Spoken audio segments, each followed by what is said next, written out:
Hello, everyone. I hope you're having a great day and you are ready for a weekly download. And it's been a while, and I apologize for taking this long for a weekly download. I've been incredibly busy, and I hope you've been doing okay and that your video journey has been fruitful and abundant and full of success. And for today's weekly download, we're going to talk about creating and actually developing and managing a post-production team, from editors to VFX artists to colorists to sound mixers.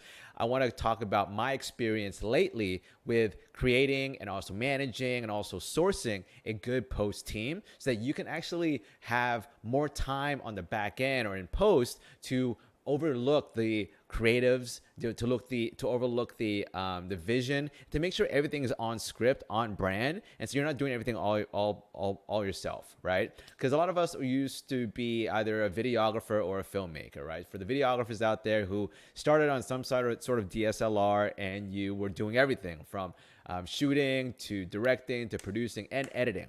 So that was okay for smaller projects, smaller budgets, or doing your own YouTube channel. But when you're working with bigger brands, or you're working with bigger budgets, or you have a very quick turnaround time, it's really good to have a great team, right? From of course, having a camera op and a producer and, the whole camera department and the sound department on production, and then you have pre-production. But I'm talking about post today, because sometimes it's really fun to write the script, plan the shoot, and be on set. But when all said and done and you have to upload 1 terabyte of footage to a hard drive and then to a Google Drive or maybe Amazon or AWS, it takes up a lot of time to sync everything and conform the project, and then have the editors all understand what the vision is so that you can actually make the video look like what you pitched the client or what you wrote in your script or what you shot on set. All right. So today we're really going to talk about how to source a really good post-production team, and then how to manage it, and then just other things as well.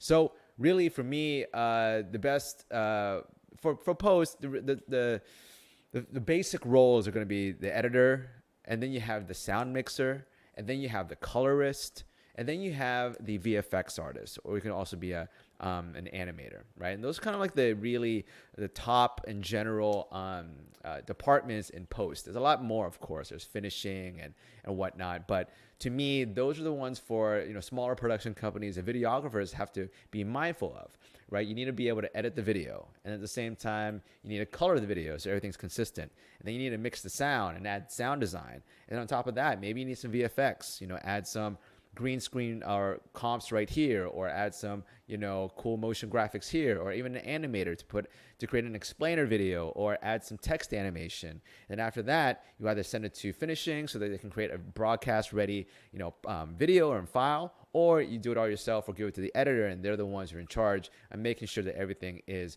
broadcast worthy or it's ready for online distribution. So to find these people, I feel that I found a lot on Fiverr. Okay, Fiverr had gotten a bad rap a couple years ago just because of the bad quality, but now there's actually really great talent on there because it's not $5 anymore. There's a lot of people on there who are charging their full rates, so it's a great platform for a lot of creators out there who want to offer a low ticket offer, and then from there upsell. But beside the point, the best thing to do is to figure out what kind of style you're looking for and what type of post-production team you want to have. Is it going to be for corporate videos? Is it for fashion videos? Is it for food videos? Whatever it is for that project, you have to find the talent out there that has the reel to match that style or that type of video that you want. All right, so with Fiverr, the way that I like to do it is that I find 5 people, funny enough, on there, and I pick different types of budget ranges, and I ask them the question of like, would you be able to deliver this? So figure out what your delivery is and what you need, and then really be very clear when you tell that to someone on Fiverr. Right. Same thing goes when you're on Staff Me Up or Upwork or even on Mandy. Right. When you post a job description, you should be very, very specific as to what you need from the talent or from the contractor, and to really lay out the roles, expectations, and responsibilities so no one is confused as to what they're supposed to do. Okay. And if it's a project to project basis, then it's something more of like, here are the deliverables, and here's what I'm going to give you, and then here are the parameters, right, that you have to stick within. And so I like to go, again, Fiverr. I found people on Upwork. I found people on Mandy and Staff Me Up. And then some of my friends who have big production companies, they've used LinkedIn and Indeed and other job platforms or job searching sites to actually put out a job post. There's also agencies out there like Creative Circle, creative agencies where you ask them, hey, I've got this job, can you find a creative for me? All right. So anyways, for most of you out there with smaller businesses, I use Fiverr. You can use Upwork. And the other way to do it too is to ask your network. So before, I would actually ask people that I've worked with, other DPs or other producers, to ask their network to see if they have anyone that would be right for the position I'm looking for. Editor, sound mixer, colorist, VFX artist, animator. All right. After that, you got to analyze the reels. So when you look at the reels, you got to make sure that it fits the style you're looking for, and also it is the quality you're looking for. And as always, you pay what you get for. You get what you pay for.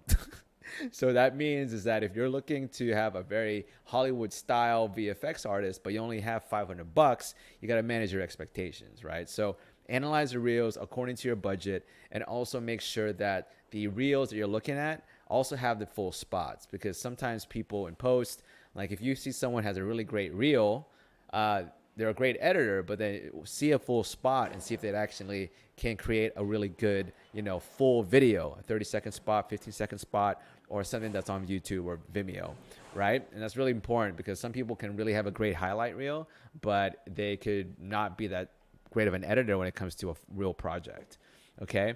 Then from there, you figure out day rates, right? So you found someone, you like their reel, ask them what their day rates are, or ask them what their hourly rate is. This is really important, because down the line, you can pick and choose whether or not you can use one person because of their day rate and another person because of their day rate, right? So this is what we're building out. We're building out a whole list and a database of post contractors so that you can have a really effective team, and you have all the information you need to pick and choose. And so the day rates, there's, of course, you have $300 to $1,000, $1,500.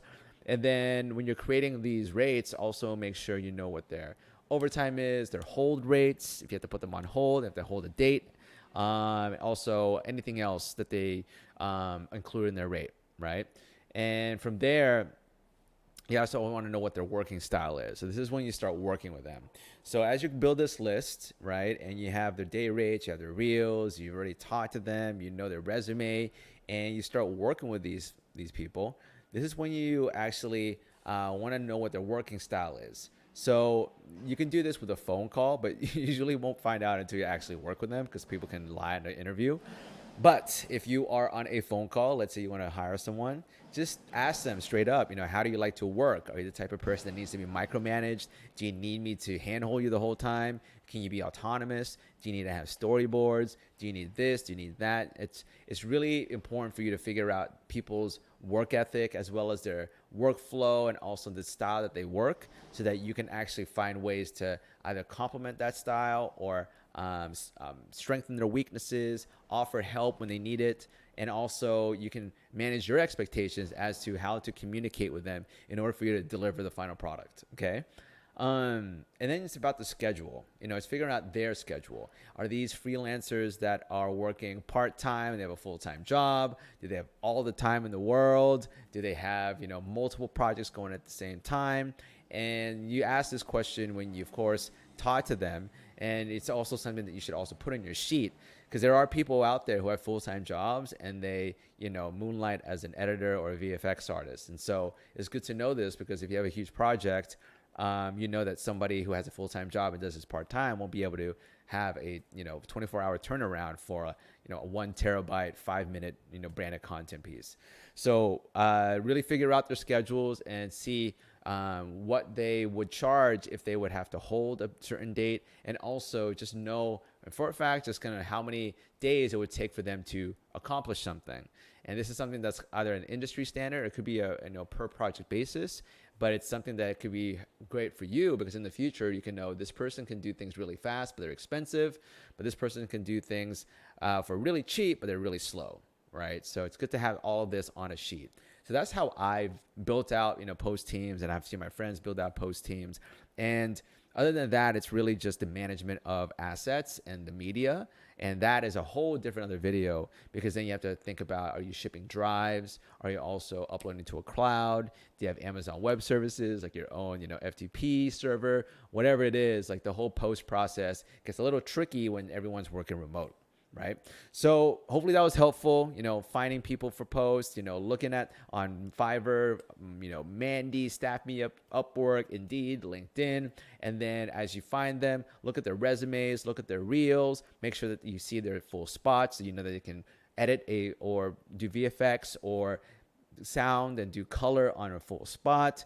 And then you have you reach out and ask them what their day rates are, and so you know how much they cost. And then from there, you can have a call, and then you can have a great conversation about working style. How would they like to work in order for them to deliver what they need to deliver. And then from there, it's just knowing what their schedule is. Okay, are they available 24/7 or only after 5 p.m. and before 9 a.m.? All right, so that's a great way for you to create a list. And then from there, you can start picking out who you need to hire when you have a big project in the future. All right. Hopefully this was helpful and you enjoyed today's weekly download. Again, I'm Mitchel Dumlao. This is Video Content School. If you have any questions, please leave a comment below or DM or email me at mitchell@videocontentschool.com.